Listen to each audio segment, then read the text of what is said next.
Not your average tabletop. Woohoo! Welcome to Not Your Average Tabletop. I'm Zach. And I'm Pepper. And today we're going to give our first impressions on MicroMacro Crime City Full House.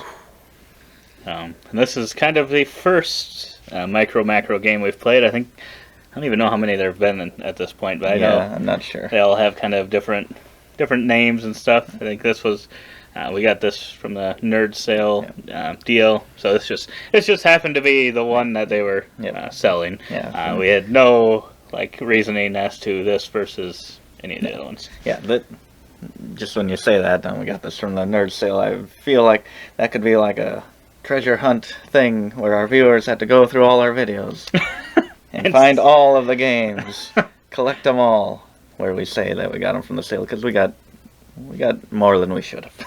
We did get more than we should have, and the thing is, by the time we'll see when these all post, yes. But I'm thinking, these will probably, for all of them, it could be the next Nerds Day sale might have already happened. It could be. And then it could have videos overlapping between, so they'll never find them all. They'll never find them all. But yeah, so this was one that heard some good things about. It's I feel like maybe we've gotten a few more to the collection that are kind of a different type of feel than what we have kind of had in the past, and almost maybe more. You start questioning whether it's still a board game or if it's more of an activity type game. Because this one I would say is kind of like a Where's Waldo type thing. Yeah. It sounded like it was pretty well received, kind of the series of games.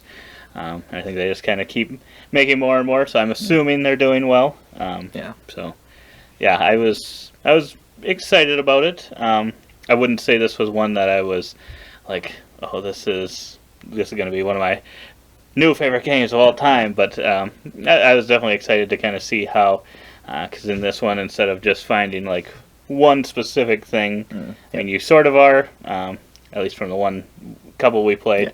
We played this a couple scenarios. You're kind of following a whole series of things that are happening, so I find that really interesting as to how that actually works. I was a little more excited than you, just kind of the concept of, like you said, a Where's Waldo type thing, which I mean enjoyed when I was younger, and just kind of the thought of that in a game and with a little more story and trying to figure things out was just a really cool concept, like you said, just different from other things. And I would say this definitely is the most, I usually don't like to say, oh, it's just an activity, but I feel like, this is pretty much an activity. Like, it's just like, try to solve this. It's not like, oh, get points this way or that way. It's just try to solve this crime, which I really liked. I guess getting into, we finally did play it, and I did really enjoy the game. It lived up to my expectations, definitely. Just kind of the different snapshots of time, following this person, where they were at this time, at that time, who they were talking to then. Just a really cool idea, just to have it all in one map versus like, okay, now turn to this page and figure it out here because it's the next morning or something like that. It's just all printed on one map, and as you're going through there, you're seeing other things for different stories, and it's like, I need to jot that down. I need to remember that because that is very suspicious. Maybe even a dead body or something. Which is, and also it's kind of just funny to see these little cartoons doing these horrible things. Like, oh, got a gun to some guy, and I'm like, oh, wow, but just these adorable little chubby people killing others, killing each other, being corrupt and all kinds of things like that. It's but it's very fun. I'd give this a first impression of probably a 9. I had a lot of fun with this.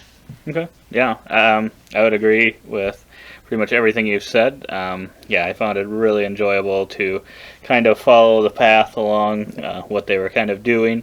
And some were a little bit, from the ones we've done, some things were a little bit harder than others, but once you 'Cause, once you found it, you kind did of one got of the like early ones.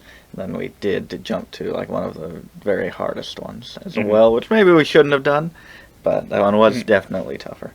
Yes, 100%. And yeah, I enjoyed it quite a bit as well. It's kind of interesting how, like you said, they can kind of intertwine all of these things happening on this one big map. Yeah. And I do like how they do that, except I suppose we do have a very large table, so that's good for us. But I could see this being a little tough maybe if you have a smaller table, because it is a very large map. Yes. And I'm kind of, I guess my score would be probably around a 7.5 for this one. I'd definitely be interested in these. I don't know kind of once you've solved all the cases, if this is kind of one of those types of games where you kind of would pass it on to the next person to do. But then I thought, if I remember right, Color it in.